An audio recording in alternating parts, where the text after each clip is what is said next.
my beautiful buds, my precious petals, et mes petits choux. Welcome back to Fl'Awesome Blossom. My name is Kiki, and as promised, today is the day that I'm going to tell you about my walk with Yeshua on Tuesday. And before anyone gets huffy or judgy, let me assure you with a reverent Yahweh, because in Yahweh, all things are possible, apparently, including having a deeply emotional sidewalk conversation with a cool dude named Yeshua while walking your dogs after smoking a little bit of the devil's lettuce. Oui, c'est vrai. So now listen, whether you think this was God, intuition, conscious, subconscious processing, or even my brain turning into a spiritually charged improv theater troupe, I don't actually care, because the message hit me. It landed like pretty hard. And honestly, that's the part I can't shake. And maybe someone else needs to hear this message too. So I'm going to share with you what happened on my walk on Tuesday. Okay? So a little backstory, I have been trying to quit weed, right? Not in a very dramatic, I'm going to throw everything in the fire, I'm going to be a nun and go up to the mountain and live that kind of way. But I'm just trying to get clearer, right? I'm trying to stop numbing out. I am trying to stop losing momentum. I'd made it a few days and then, I slipped up a little bit on the weekend and then I went for a little while. And then on Tuesday, on this sunshine, beautiful day, I lit up. So I'm strolling and rolling with my boys, my dogs, Watson and Desmo. The sun is shining, the dogs are behaving, and everything feels peaceful. And then suddenly, there he is, Yeshua. And I felt this as a presence just slightly behind my left shoulder, which didn't really make sense to me because my dogs are on my left-hand side and there's no room for a person. But I felt this presence so strongly that I turned to physically look with my eyes. And of course, there was nothing there, just, right there down beside me were my dogs.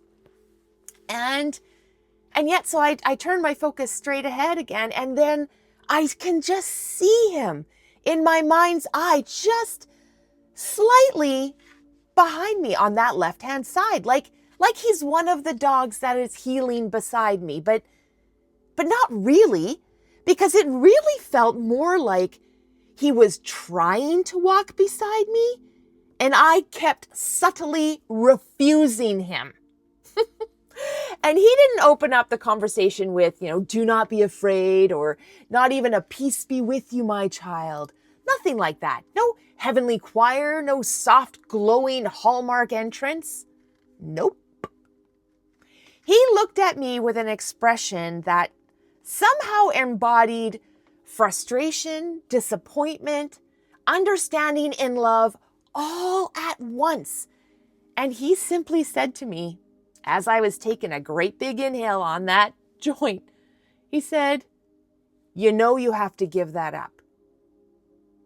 And I immediately started to bargain with him like some sort of raccoon lawyer digging through the trash for loopholes. Do I though? Couldn't I just keep it just a little bit? And then his energy sharpened. Not cruel, not condemning, just intensely direct. You need to get your shit together. And buddy, my spirit did not enjoy being perceived that accurately. And then came more words from him, like feelings, words without words. I don't know. Basically, the next thought was Fl'Awesome Blossom can only bloom if your focus isn't dimmed. It can only flourish if your posture changes. Posture, not perfection, posture. And then there was this other thought that honestly, it rattled me just a little bit. He said to me, again, it's like words without words. It's just this knowing in my mind that smoking weed it's a portal, right? And it's not necessarily in that movie demon kind of way, but it is a portal. You are opening yourself up while simultaneously diluting your discernment. And that is where I started to immediately challenge him, because I'm skeptical even in the middle of my spiritual experiences. And I basically thought back to him, okay, but if this is a portal, how do I know that you are not a demon trying to tell me what I want to hear right now? Which honestly, that feels like a very important question to ask if you're having a mystical dog walk conversation with biblical figures. You know, an important question during sidewalk spirituality. And then Yeshua, for some reason, he kind of looked like a mashup of young Jeff Daniels, middle-aged Eric Stoltz, and Jonathan Rumi, like all like mished into one. And it didn't, his face never really stayed with me. It was just constantly shifting, but it was just this feeling that there was this person right beside me, like a robed figure. And maybe that's why I was thinking Eric Stoltz, you know, like him in Pulp Fiction with his robe. But anyway, Yeshua responds with, do you really think that evil and destructive forces are trying to convince you to stop abusing substances, to focus on your purpose, and to become more disciplined? Which, you know what, to be fair, good point, sir. Good point.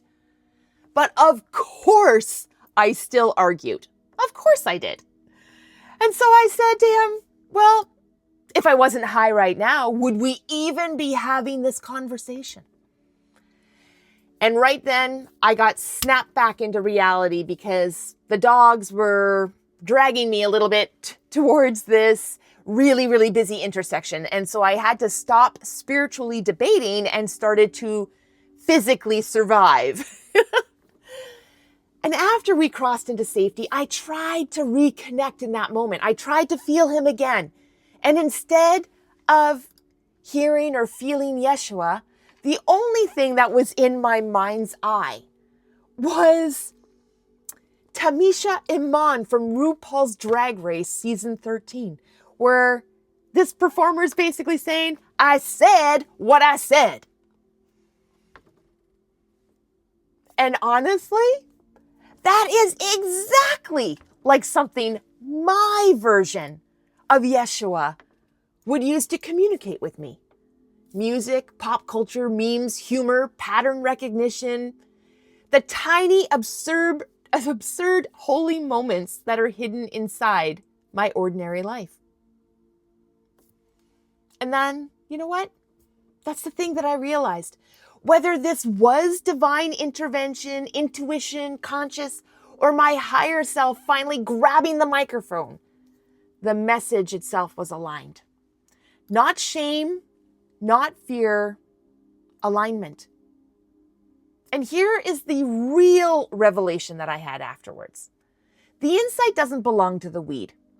The insight belongs to me. The weed might have loosened the lid of the jar, but I am still the one holding the jar. And that changed something for me. Because I don't think that this journey is about becoming perfect overnight. I do think it is about posture, right? It is about showing up even when you're imperfect. Isn't that what Fl'Awesome really means? A flower does not scream itself open. It simply turns itself toward the light consistently enough that blooming becomes inevitable. And maybe that's where I'm at right now. Not perfection, just posture. Anyway, this is today's bloom burst from the spiritually confusing sidewalks of my life. And to anyone else out there who is wrestling with habits, clarity, calling, purpose, faith, skepticism, or your own raccoon lawyer, I see you. I am you.